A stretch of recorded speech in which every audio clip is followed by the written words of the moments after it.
లోలో ఏకాంతం నా చుట్టూ అల్లిన లోకం నాకే సొంతం అంటున్నా. విన్నారా నేను నా నీడ ఇద్దరమే చాలంటున్నా. రాకూడదు ఇంకెవరైనా.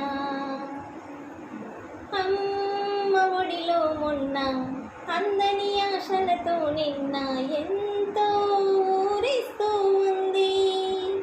జాబిల్లి అంత దూరానున్నా పెన్నెలగా చెత్తనే ఉన్నా అంటూ ఊయలలో పింది. జోలాలి తారే